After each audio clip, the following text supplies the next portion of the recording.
Tonight on Call, cost control in healthcare. Are costs spiraling out of control? Can they be reined in? Are priorities where they should be? The head of the nation's largest medical specialty organization is here to answer your questions. The doctors are on call next. Money, get away. Get a good job with more pay and you're okay. Funding for On Call is provided in part by Avera is a proud sponsor of On Call on South Dakota Public Broadcasting. Larson Manufacturing is proud to support On Call, starting its 11th year of opening doors for important medical information. And by the South Dakota Foundation for Medical Care, the Medicare Quality Improvement Organization for South Dakota.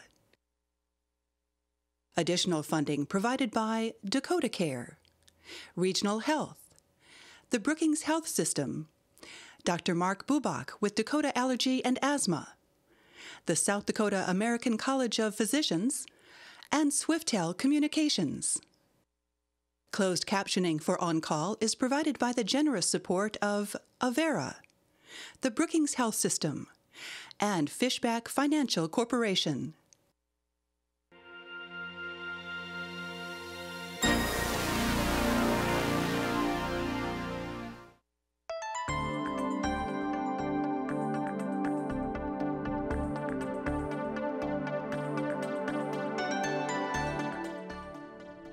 Hello and welcome to On Call Television. Our topic for tonight is all about the cost of health care. This is important for every American to understand for several reasons. My patients often want to know how much testing they need routinely every year and how much it will cost them. They ask me how important is that annual physical, or should they have screening tests such as the blood PSA test or CAT scans or ultrasounds or colonoscopies or pap smears or mammograms. Sometimes their insurance or their government program encourages and pays for these, and then sometimes they don't. And so patients question me when I do or do not order these tests. But perhaps the more important question physicians and patients should be asking, is there scientific evidence that such things help protect people and help them live better and longer?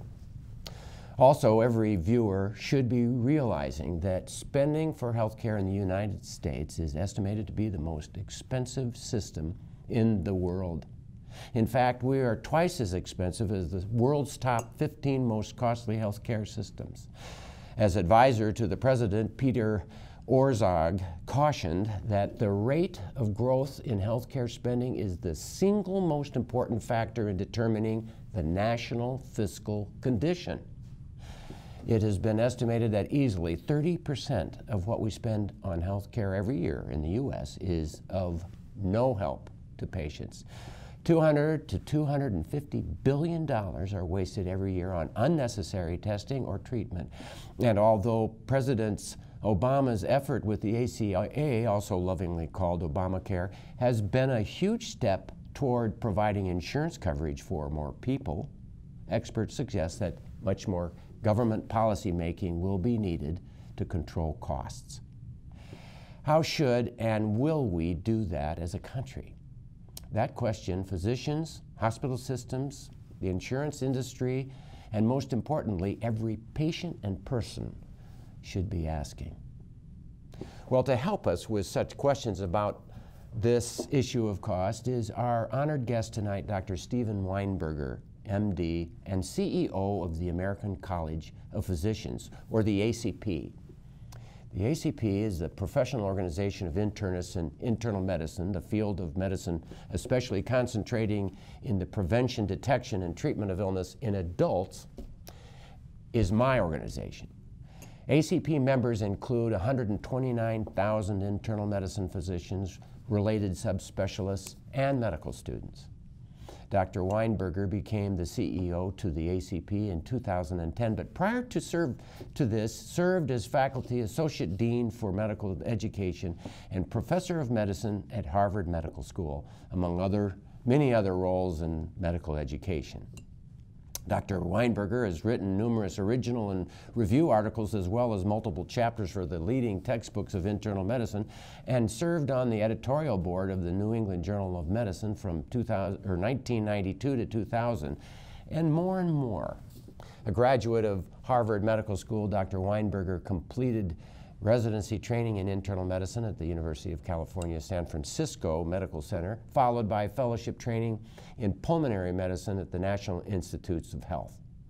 During a presentation at a meeting I attended last year, Dr. Weinberger spoke on the U.S. crisis resulting from the excessive cost of health care. And he gave such a beautiful presentation on possible ways to control health care costs that I had to invite him to join me on call television. Well, to my joy, he agreed to do so. Thank you for joining us, Steve, and coming all the way from Baltimore to be part of this educational effort we're making here. Thank you, Rick. I really appreciate your inviting me. I'm delighted to be here. This is an incredibly important topic, and I'm so glad that you're addressing it. So what drove you to get involved with cost? Well, you know, I think you would actually mention some of those things in your introduction. I mean, this is such an important issue for the American fiscal problems that we're having right now. Mm-hmm. Everyone talks about how much healthcare is putting incredible challenges on our system. But you also mentioned something else, and that was that a lot of the things that we are offering for patients are not helping them, and in some cases, even harming them. Right. Well, give us some examples of that.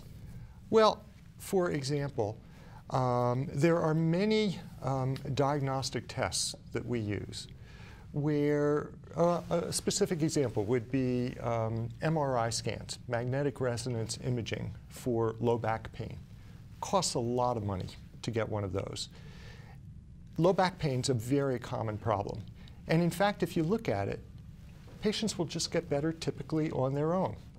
And they don't need the scan. The scan doesn't necessarily help. And you'll often find abnormalities that really have nothing to do with their pain. Sure.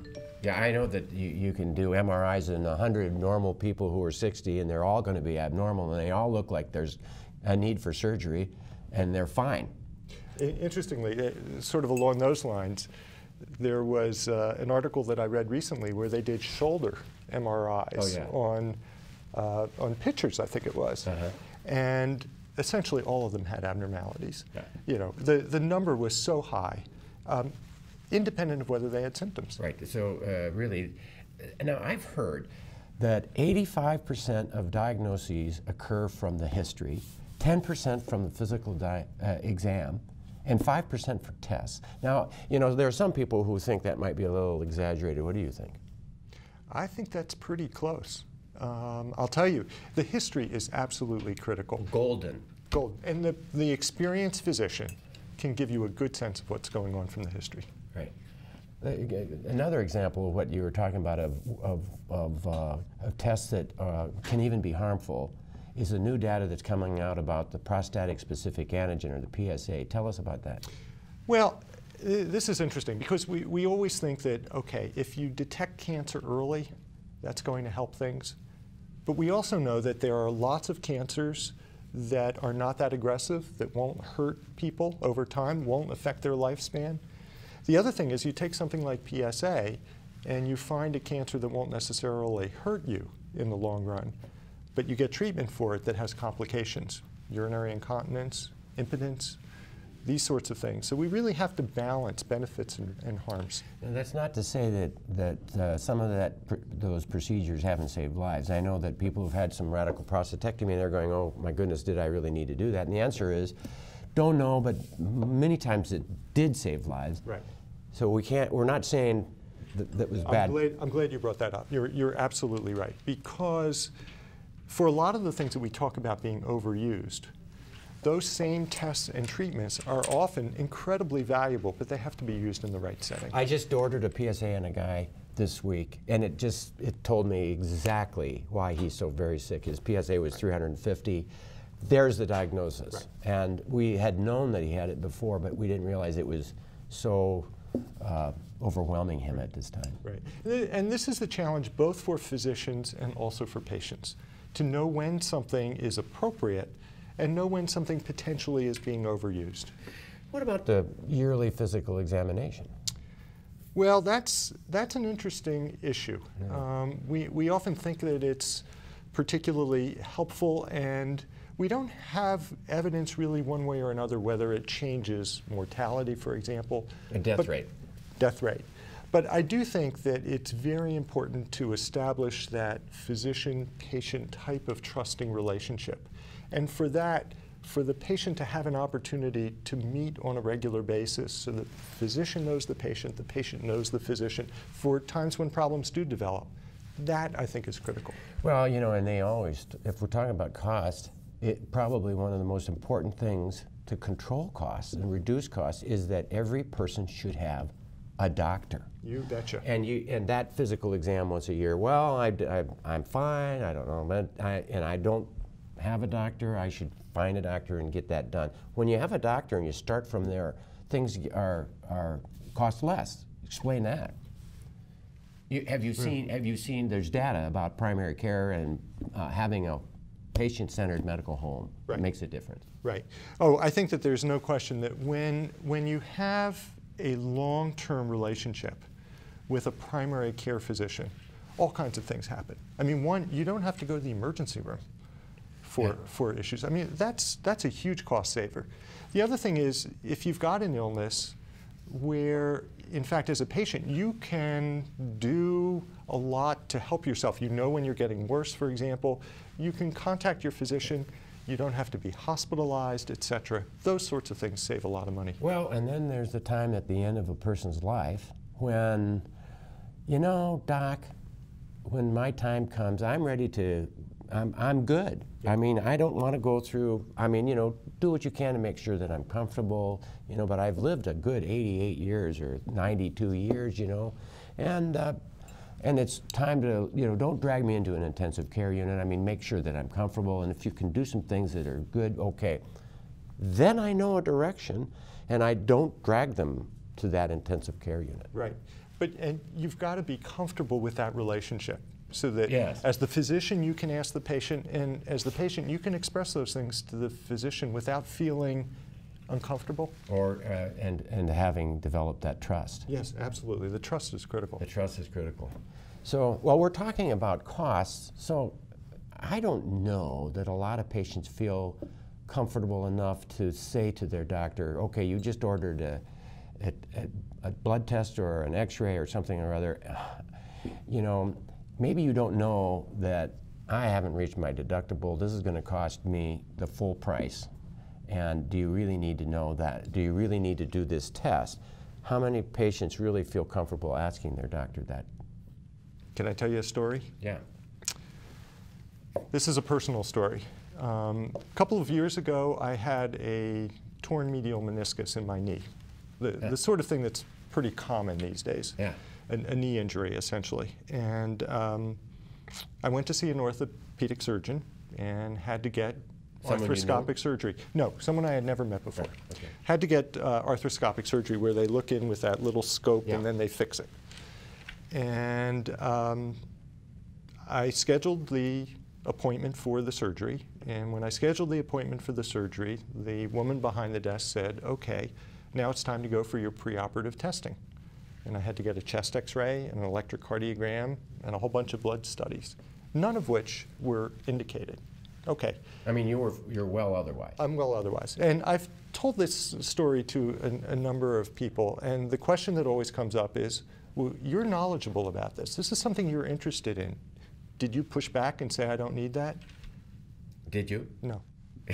So you got the chest x-ray, you got the EKG, the blood work and all that. And I wasted a half day waiting in line for getting the x-ray, et cetera, that sort of thing. And I didn't want to be a problem patient. Yeah. I just didn't want to be a problem patient. So I understand how difficult it is. And I think that's one of the things we have to do. We have to inform patients.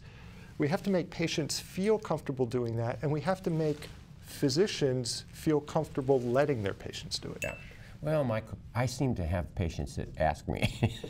But I think we need to really encourage those people watching this to ask your doctor, you know, do I really need that test?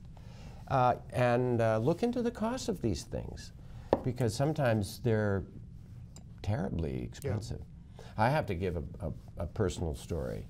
Our daughter was hit by a car. It was an accident. It was really probably her fault. She was on a bike. Car threw her forward. She fell down, hit the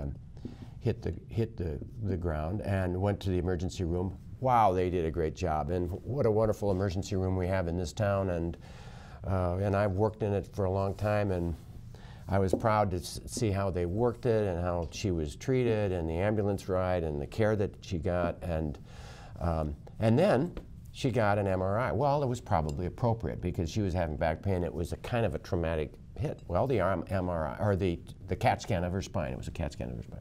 CAT scan showed transverse process fractured. Well, it didn't change a thing that we did. She took a while to recover and did fine.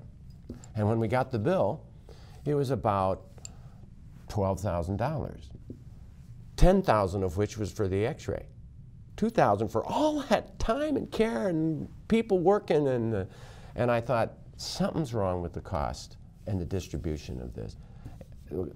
Is there something that we can do on a national basis to change that ratio of what's going on? Oh, I think we absolutely have to. I've had the same experience, and I show a slide of a patient, actually a relative of mine, who had an MR of the pelvis, a magnetic resonance imaging of the pelvis. And I've actually asked a number of chiefs of radiology in the United States, how much do you think a magnetic resonance imaging study costs? And these are people, these are radiologists who read them. Who read them. And this is the cost just for the study, not even for the interpretation. And they all say, oh, somewhere between $1,000 and $3,000. And the actual cost was $9,700. And they all recoil in horror. We as physicians actually don't know the costs of a lot of things that we do. Well, I certainly, I don't even know what, I read echocardiograms. I don't know what I get for it. Sure. It's part of my job. I mean, and I like doing it because I can really see the pathology, but I don't know what it costs. Right. We need to be better about it. Absolutely. I mean, there's no other segment of society where you get some product like that or some service without having some idea of what the cost is. And the patient doesn't know, and the doctor even doesn't know. That's exactly right. So it's changed since you and I graduated from medical school. A few years ago. A few years ago. We're the same age. He's actually 3 days older than I am. I want you to know. But you play the piano better. So it was the first 3 days of life that I practiced. Is that right? Well, please call in your questions about tonight's topic. Call 1-888-376-6225.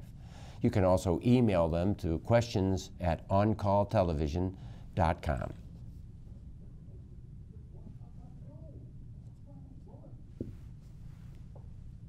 Oh, so are we ready to roll to the next stop? That's the question I have. I'm thinking that we're still okay. Key to the success of any evolution of our healthcare system and the costs involved are insurance companies. Together, we're working to find that balance between providing and paying for healthcare and maintaining the viability of the insurance industry. On Call visited the Dakotacare office in Sioux Falls to get their perspective on the changes that are coming.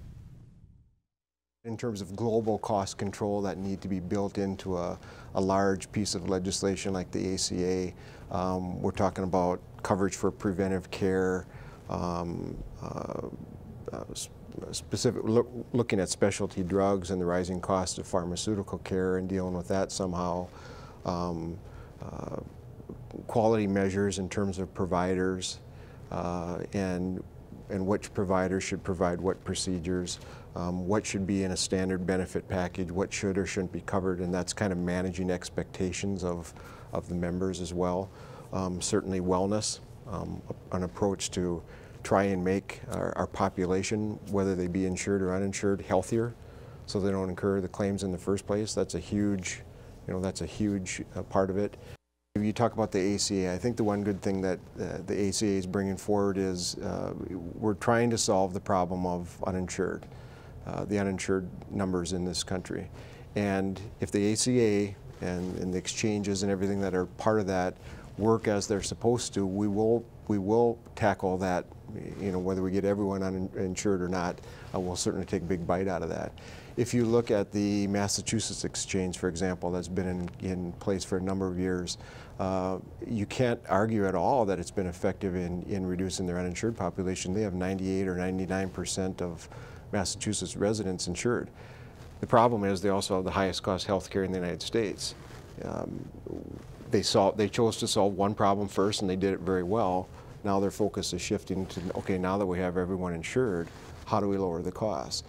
60% of the care that's provided in this country is typically provided to people who have chronic conditions, diabetes, high blood pressure, heart disease. These are the things that are driving cost in this care. We as a country have to do a better job of coordinating that care. As a family physician, a lot of my job is making sure that the patients are properly diagnosed, prescribed the appropriate medication, seeing appropriate specialists, and coordinating all that to make sure it's all happening in a process that's really cost effective. One of the next steps that we're having in this company is working close with our oversight committees and ultimately with our physicians to educate them about medication adherence. And it's not just the chronic care conditions, it's things like oncology with people who are taking more and more pills rather than infusions for their cancer, that this is becoming more and more important. And in addition to working with the physicians on that, we want to find ways to alert members to make sure that they know that their insurance company is concerned about them. We want them to take their medications. We don't want them to not go to the doctor and get diagnosed with high blood pressure. We don't want them to not take their medicine because we know the long-term costs it's going to have to those individuals.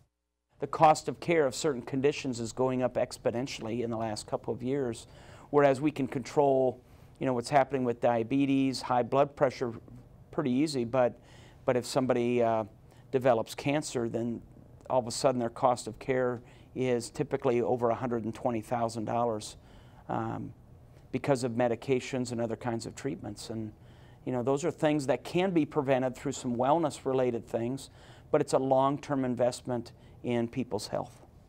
We want individuals to know that wellness programs are a way to control costs.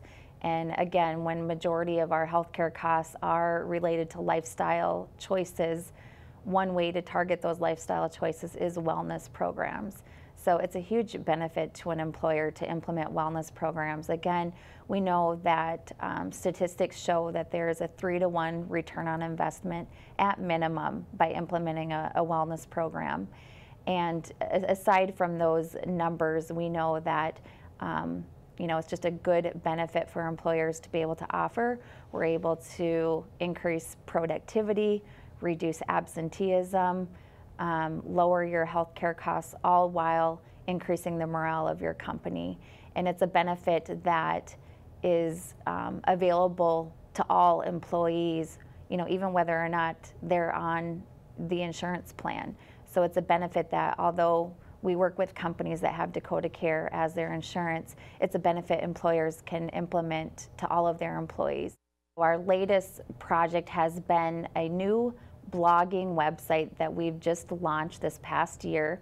It's called Be Well South Dakota, and it's a website where myself and other healthcare professionals are providing a trusted resource for South Dakotans. We are blogging every day on various health and wellness tips, and it's a resource that's available for all South Dakotans. Welcome back to On Call. Tonight we have Dr. Stephen Weinberger, CEO of the American College of Physicians, as our guest. And that whole story about Dakotacare is wonderful. You know, Dakotacare is owned by the South Dakota State Medical Association. The physicians of the state want Dakotacare to enhance the health of our patients. And it's really been a wonderful experience. I've been part of that as I've watched that whole thing unfold over the years that I've been in the medical association. And I love the fact that the insurance company is encouraging wellness. I mean, are you seeing this in other insurance companies throughout the country, or are you aware? I think that one of the things we realize is that it's not only treating illness, it's preventing illness, keeping patients well. The things, avoiding obesity, exercising, proper diet, all of those sorts of things. How can you argue with those? How can you argue with that? In this week's Journal of the American Medical Association, not to banner another competitor of the ACP. That's okay. Yeah. They talked about the value of exercise, and it's just a golden thing. And yet the doctors and cardiologists dealing with people who have heart disease don't spend enough time encouraging an exercise program. And this is one, this Dakotacare plan is good, and you don't have to be a member to go to that site and be part of their program. So, but I really do think such an important thing is exercise. With your bad knees, do you exercise regularly? Every night. Do you? Except tonight, because I'm here. You're here. What do you do? Actually, I use a Nordic track, and I have it set up in front of the television. My wife has a treadmill right next to it, and we exercise together every night religiously. Really? Yeah. That's wonderful. Half an hour. Half an hour. Fabulous.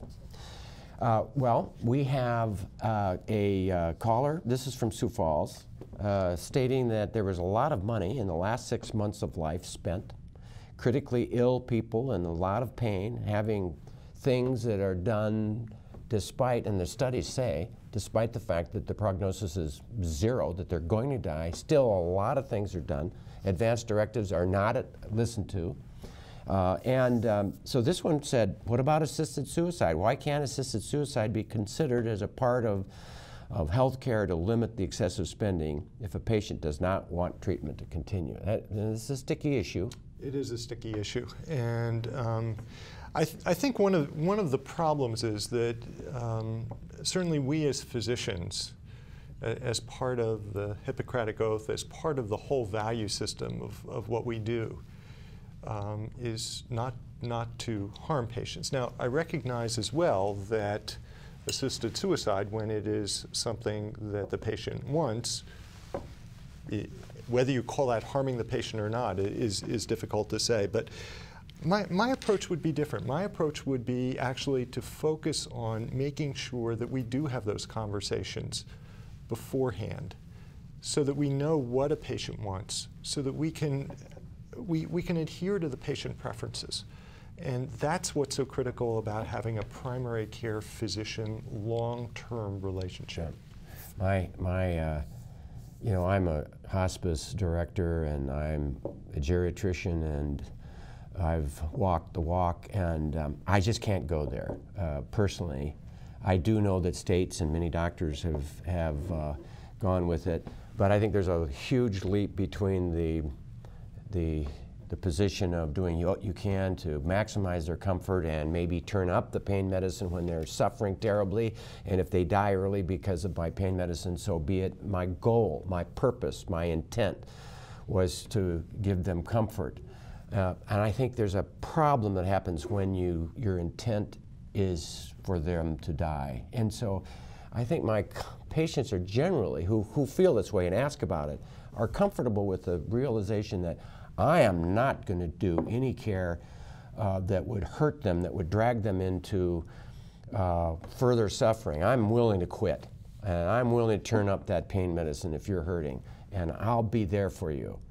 I just can't go that leap because I think it changes things. Well, I think you brought up an important point there, which is that the fact that you are there with the patient, supporting the patient. I mean, patients in that situation feel alone. They feel abandoned, often by physicians, because physicians feel like they can't do anything. Yeah. And we've got to avoid that. Yes.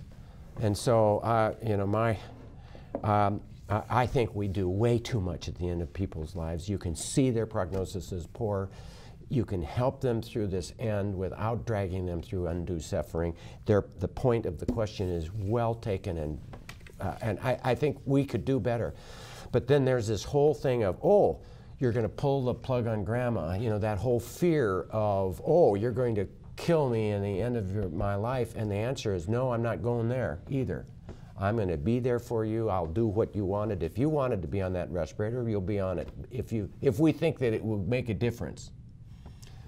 Any response to those comments? Yeah, I think you're absolutely right. I mean, one of the things that we're actually interested in at the American College of Physicians right now is getting more involved with patient groups so that we can increase patient engagement in their care. And a lot of that actually has to do with understanding patient preferences and educating them. I have another question. Let's see if here it says, isn't that the problem that attorneys are practicing medicine and not doctors? Let's talk about the cost of health care as a result of liability risk. Now, I went into the emergency room one day, and a patient of mine who I sent from the nursing home because I was afraid there was a major infection in the face. And she was somewhat demented and in her 90s, living in the nursing home, but I didn't want an infection in her face. And I walked, and she arrived as I was right in the middle of rounds, and I said, I'll be down in 15, 20 minutes, right? So I got down there, and the ER doctor had already CAT scanned the head, done a CAT scan of the epiglottis, and I hadn't known that. I walked in the room, I examined the patient. Oh, this is just a sore throat. There's maybe a low-grade infection there. It's nothing I'm going to be concerned about. The patient could swallow. Their voice was not wet. And I said, okay, we'll start you on antibiotics and get you back to the nursing home. And I walked out, and the emergency room doctor said, well, I did the CAT scan, and I went, oh, how come this costs so much money? You know, do you realize the cost of all that? And she looked at me, and she got mad and said, until you can protect me from liability, I'm going to do every test that I have available that might help. And my sense is that the emergency room, that mental attitude of people in the emergency room who don't know the patients and who are at legal liability. The one time I've been sued is right there in the emergency room, didn't know the patient, makes you a little nervous. That's a big issue on the cost of health care. Absolutely. And I think that this whole issue of defensive medicine that you're bringing up certainly contributes to the high cost of care. It's hard to tell exactly what percentage it is. And the emergency room physicians absolutely, I think, are the ones who feel most concerned about this. You know, so how do we improve it? Well, we reform the malpractice system. That's probably a whole other show. That's a whole other show. We make the emergency room physicians more comfortable with feeling that it's appropriate care that needs to be given, not just covering themselves. And the third thing is, as I mentioned, we need this trusting relationship with a primary care physician, so in many cases you don't have to go to the emergency room. That's right. So I think that if everybody had a doctor, and that doctor could help direct the care through that emergency room, you could avoid a lot of costs. But it's that culture of the emergency room that sort of sets them up as they come into the hospital, and then it continues. It seems to be that that's the nidus of the illness of all this excessive testing. I wonder if we did more about emergency room, concentrated on that area, we could do something more about costs. Yes. It's changing the culture. It's changing the whole culture in the emergency room. What the senior physicians tell the trainees, the people who are training in emergency medicine, we've got to flip things around. Yeah, we do. Here's a question. Why is it necessary to have a physician do a physical exam before the cataract surgery if I'm in good shape? What do you think? Well, that's that whole issue of pre-cataract evaluation is interesting. I think that there is a lot that is overdone beforehand.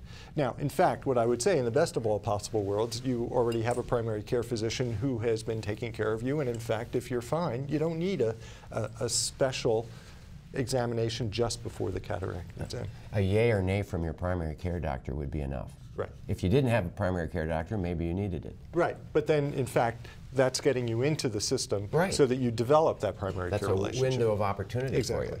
for you. And the other issue is to realize that who is it that has cataracts? Well, they're older. And who is it that has multiple Medical problems? Sure. We have a question from Rapid City. When my mother moved from the hospital to the nursing home, her full bottles of prescription medicines were thrown out and reordered. Why couldn't they have used those meds, and doesn't this drive up the cost? I wish I could answer that. I have no idea specifically. Maybe you know. No, and there's the other side of it is that they have to throw away a certain number of medicines in the hospital for one reason or other. They can't take home, or there's some deals, an unbelievable waste. Well, it also goes the other way, which is when patients come into the hospital, they can't use their medications from home typically. That, in fact, would save costs as well. Oh, yeah. No, you can't use your at-home medicines. Right. Why not? Because we can't trust that those are the right medicines and we're liable. It's that lawsuit liability story once again. Let's talk about the issue of polypharmacy, because any time I think about nursing home patients, I have to think that they're the ones that have these long, long lists of medicines, and the dangers and the results that come from, and the costs that come from polypharmacy. Comment about that. Sure. This is one thing, and I certainly see patients that come in with long lists. And my first reaction is, what can they stop, basically? And I think as physicians, we always have to think, if a patient comes in with symptoms, one of the first things to think about is what drug or drugs could be causing it, what interactions between drugs. It's always one of the top things in our list of considerations. Got to be there. I've got a terrible cough, doctor. My immediate, okay, let's see, are you on an ACE inhibitor or maybe even an ARB? Because that can happen. And people have funny rashes. I had a patient who, this happens periodically. Somebody's terribly deteriorating. Something terribly wrong. And so the first thing that goes to my mind is I stop every possible thing that could possibly be allergic. I do not want to be the thing that's causing that problem. Of course, if they need the diuretic, I'll keep it. If they need a thyroid medicine, I'll keep it. But certainly, there is no question about it that polypharmacy is part of a major problem in healthcare, let alone the cost of it. Right, independent of the cost. So, healthcare dollars toward medicines. The cost of pills continue to go up, and even the generics aren't available anymore. We used to have colchicine for gout. What about medicine for the cost of care? Well, I think that the real challenge right now is with some of the newer agents that are out, what we call the biologicals, which are often used for cancer, for a variety of diseases that are associated with inflammation. And often then we're talking about costs between $50,000 and $150,000 a year. A year. And that's when tricky things come up. Let's say a drug costs $100,000 a year and it saves, or it extends life by 6 months. That's oncology medicine's name of the game. Almost. Yeah, that's exactly right.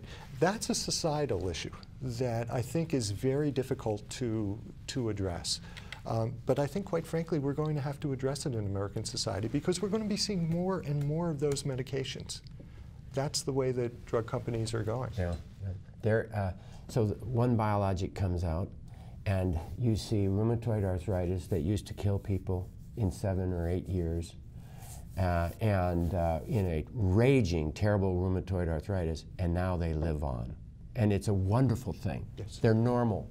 So you have to say, yay, hooray, we finally have something that helps us. And we go at that cost, and it's terrible. Right. I was at an ACP, the National American College of Physicians meeting And we were discussing update in rheumatology, and a gentleman said, but the good news is that 60% of those terrible rheumatoid arthritis cases can be controlled on generic methotrexate, and that we don't need to go right into the biologics. Right. Well, this is one of the things that there's an initiative right now from the federal government that's actually part of the Affordable Care Act, and it's called PCORI, Patient-Centered Outcomes Research Institute, which is trying to compare things so that we're not just flying by the seat of our pants. So we know whether an inexpensive drug like methotrexate, how it compares with a much more expensive biological. These are the sorts of things we have to get more evidence. Well, and here's the other thing. It isn't a partial payment for a medicine sometimes medicines cost a lot and they do a little good. Medicare and the government says, does a little good, okay, we'll pay for it. And yet, I think in my own mind, you know, they should be paying for a little bit of that. And the patient, if they want a very expensive medicine that does just a little bit good, they should be paying for the lion's share. And then maybe they'd go, well, maybe I don't need that medicine. It only helps a little bit anyway. I'll use the old drug. Well, you know, one of the things is, as we address this whole cost issue, you've raised one of the difficult things, which is to assess the relative value of something that we do that costs a lot of money. In fact, we've got a lot in the system that doesn't do any good at all. And it's still being paid for. And it's still being paid for. So, in fact, there's a lot of so-called low-hanging fruit there that we can get to. You mentioned the number of $200 to $250 billion. You know, those aren't even the kinds of things where we have to raise those societal, ethical issues. Those are things that don't help patients, period. Period. So that's that 30%. And by the way, I got those numbers from your lecture that you gave that brought me to walk forward and ask you to come to be on our show tonight. I found my notes. I love this when you can actually find the notes from a Weinberger lecture and go, bingo. I do think that the relative value issue is so very important because for the things that are high value, they shouldn't cost patients much at all. The government or insurance or whoever should pay for that, most of it. Right. Those are very low value, but maybe a little. Maybe we should pay for just a little bit. But right now the system is set up and it's an all or none deal. Right, right. And things that don't cost much at all. A complete blood count. If it's not indicated, it shouldn't be done, basically. Well, the problem is because you do a panel, you know, an 18 or a panel 12 tests, and if you're normal, you've got a 12-shot chance of one of those being just slightly abnormal, and then it drives for another test, and then there's an MRI, and then there's a slight abnormality in the liver, and maybe we should biopsy it, and then you drag people through all sorts of... You bring up an important point, which is that the cost to the system of something that shouldn't be done is not just the cost of that test or treatment, it's the downstream costs as well, because it often triggers a whole cycle of things. The electrocardiogram that shouldn't be done, that shows a little bit of an abnormality that leads to a cardiac catheterization, that leads to a stent, that leads to a complication, etc. And it didn't make any difference. And you shouldn't have had it done. Shouldn't have had it done. I have a question. We need to do more education in the process of dying so that doctors could be more honest with their patients as they near the end of life. Comments? I think that that's right. I think that an important part of training is for residents, physicians in training to become more comfortable with doing that. It's as people can understand, it's very difficult for the physician, not only for the patient and for the family. And often, it's a matter of role modeling for a trainee to see an experienced person like Dr. Holm have that kind of conversation. That's what they need. They need more of that chance to see the whole process happening. Exactly. We're all afraid of death. Sure. I mean, you know, I guess some of us, when you get old enough, you say, okay, I'm not afraid anymore. But the fear of death is a real deal. It's part of our human burden. And it doesn't matter how long you've been doing it, it still is something that's difficult. It's difficult for everyone. Yes. This is an interesting question. Why are prices not posted for consumers to see so people can potentially compare prices? I can get my colonoscopy with this guy, it'd be cheaper. I can get an appendectomy with that guy. I know that Tom Dempster, a good friend of mine who used to be a senator, this is his main thing. If we could just inform the patients about what it costs, we would have better cost control. I'll one up that. If we could just inform the physicians about what things cost. Because we don't know any more than the patient knows. This is absolutely critical. I think that question is very important. This whole area of price transparency has to be approached. And that's something certainly we at ACP advocate for. Well, and I also think that if the patient had a little bit more skin in the game, if they realized that they're going to have a bigger burden for that low potential medicine, that low benefiting but expensive medicine, they had to pay for part of that, then they'd be looking for value. And unfortunately, I don't think our patients are looking for value. Well, they should. And one of the things I think that we as physicians and the whole system needs to do is to be able to have this discussion with patients, educate patients, have them bring their concerns to us. Everything has to be much more transparent. So I've got one more question here. What would you, as the doctor, say to a patient who asked you to wash your hands? There was a recent, I heard it on NPR. Somebody said, "Doctor, would you wash your hands?" Maybe it was my patient who said, I saw him not wash his hands. How would you react? I'd be embarrassed that I hadn't washed my hands, quite frankly. I mean, that's part of what we do and part of what we have to do. Yes. And I think I would honestly be okay with the patient saying that. Well, I would be okay that they would say it. I would be embarrassed that I didn't do it. I'd apologize. What I said. Yes. That's exactly, there you are. Are you happy with Obamacare and what it's doing for costs? 30 seconds. Yes, I think, first of all, I think one of the key things with Obamacare is that it is increasing access to care. And I think that there are things where it's making some headway in cost, but there's a lot more that needs to be done. And a lot of that, quite frankly, will need to come from the physician community to avoid these areas of overuse and misuse of care we've talked about. And I'd rather see the physicians take control of this than have many things sort of legislated with a kind of sledgehammer, where it's not necessarily done in a nuanced way. Well, South Dakota is now at the widespread flu activity level as of the 10th of January, today, 2013. 62 new confirmed cases of influenza were reported last week. 90% were influenza A, 10% influenza B. We have 469 confirmed cases accumulated so far this season. 5 new influenza-associated deaths were reported, 9 total deaths for the season, all over 75 years of age in South Dakota.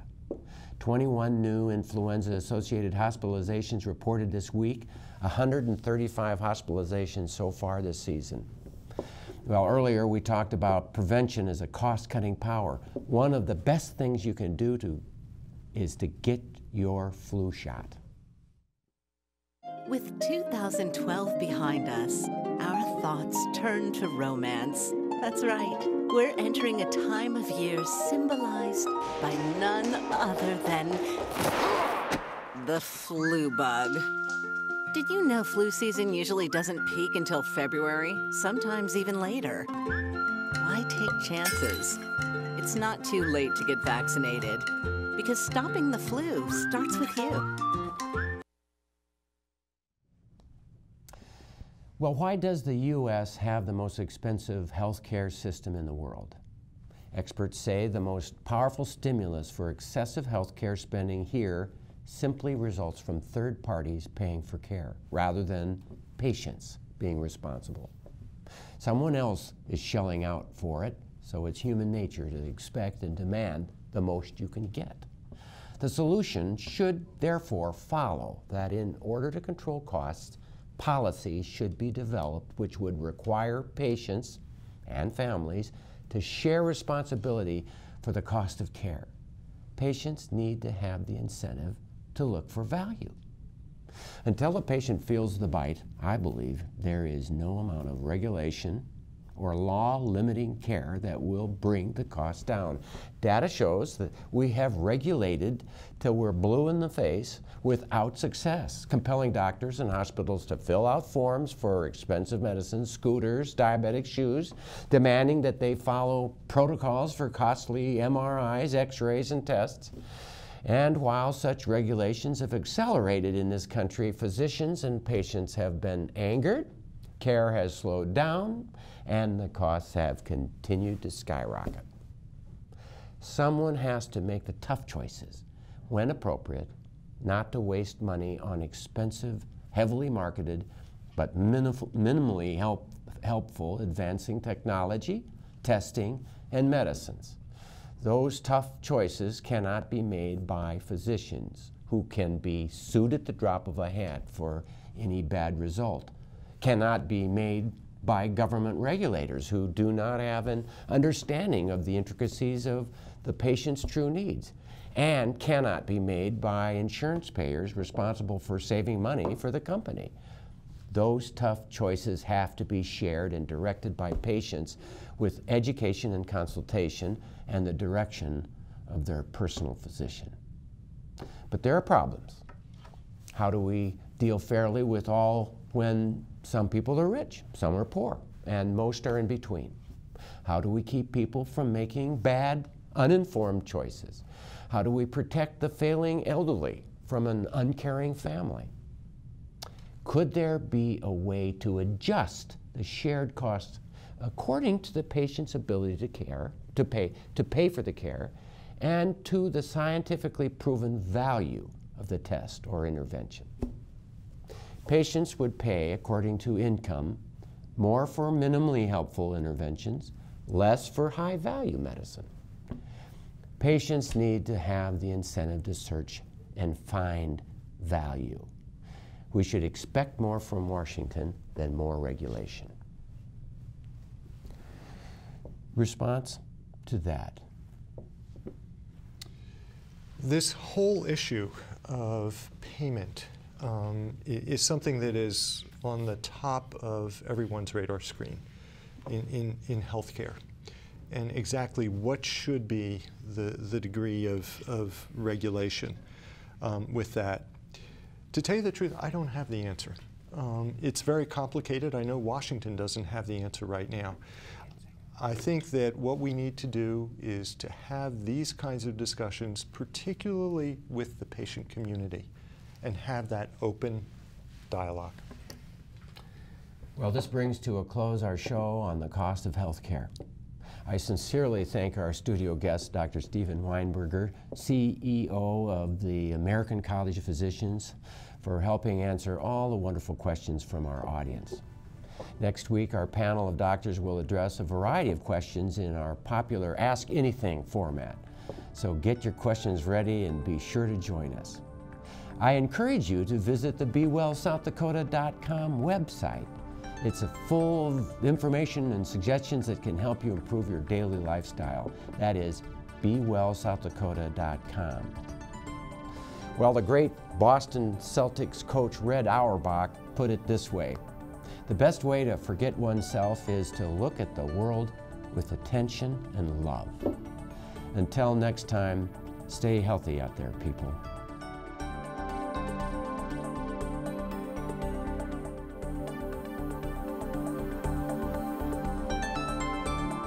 Funding for On Call is provided in part by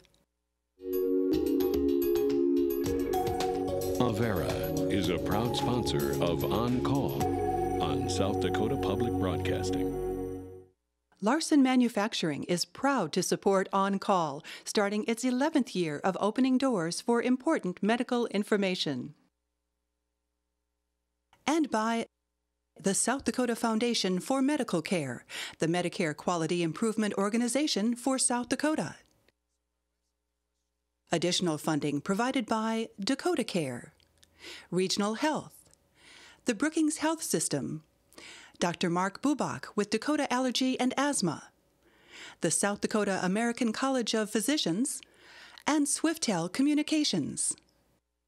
Closed captioning for On Call is provided by the generous support of Avera, the Brookings Health System, and Fishback Financial Corporation.